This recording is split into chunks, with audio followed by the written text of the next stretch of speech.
Supreme court ने SBI को कहा, स्टेट बैंक ऑफ इंडिया को, कि हमको 6 मास तक सारा चंदा का हिसाब दो।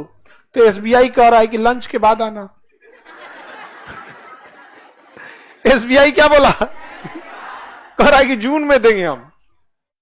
कब देंगे? जून में देंगे। सुप्रीम कोर्ट में एडीआर आके कंप्लेन कर दिया, साहब झूठ बोल रहा है, ये चाह रहा है कि चुनाव बाद दें ताकि पता नहीं चले कौन चंदा किसको दिया है। जून मतलब कौन चीज? चुनाव खत्म है ना। तो सुप्रीम कोर्ट कहा कि रुक तेरा बताते हैं, लंच के बाद आना तुम। एसबीआई वाला किसको भी कह देते हैं लंच के बाद। अगर इनके ब्रांच में अगर यमराज आ जाएंगे ना किसी को ले जाने के लिए, पक्का बोल देगा सब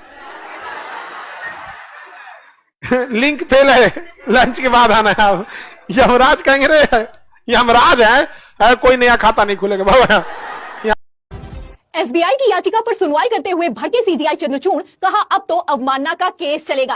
एसबीआई ने सोचा कि सीजीआई चंद्रचूड़ को बाईपास कर लेंगे, 30 जून तक का चुनावी चंदा बताने के लिए समय मांगेंगे, सुप्रीम कोर्ट ये समय दे देगा और तब तक चुनाव भी निपट जाएंगे। लेकिन ये सब इतना आसान नहीं है, क्योंकि इस बार पावला किसी और से नहीं बल्कि सीजीआई चंद्रचूड़ से पड़ा है। और सीजीआई चंद्रचूड़ ये सारी की सारी चालाकी अच्छे से समझते हैं। ऐसे हालातों में सीजीआई चंद्रचूड़ ने तुरंत आदेश पारित कर दिया है। उनका कहना है कि आप हमें ईमेल करिए, मैं तुरंत एक्शन लेता हूं, अब तो अवमानना का केस चलेगा। ये आपने सुप्रीम कोर्ट को क्या बेवकूफ समझ रखा है? सुप्रीम कोर्ट ने ऐतिहासिक फैसला सुनाया 15 फरवरी को, कहा कि 6 मार्च तक आप चुनाव आयोग को बताइए कि किस पार्टी को किसने कितना चंदा दिया है और 13 मार्च तक उसे वेबसाइट पर सार्वजनिक कर दिया जाएगा। इसके बाद लोकसभा चुनावों की तारीखों का ऐलान हो जाएगा। इससे पब्लिक को इतना आसान हो जाएगा ये डिसाइड करना कि उसको किस पार्टी को वोट करना है, किसको कितना चंदा मिला है, इसके आधार पर भी वो तय कर सकती है। पब्लिक को भी पता चल जाएगा, इससे पारदर्शिता आएगी। लेकिन अब आप देखिए कि एसबीआई ने खेल कर दिया। एसबीआई कहने लगा कि हम बताएंगे तो, लेकिन 4 महीने बाद बताएंगे, यानी कि 30 जून तक बताएंगे। अब 30 जून तक बताने के लिए एसबीआई ने जैसे ही समय मांगा, सीजीआई चंद्रचूड़ भड़क गए हैं। सीजीआई चंद्रचूड़ का कहना है कि याचिका को मेल किया जाए, उसके बाद मैं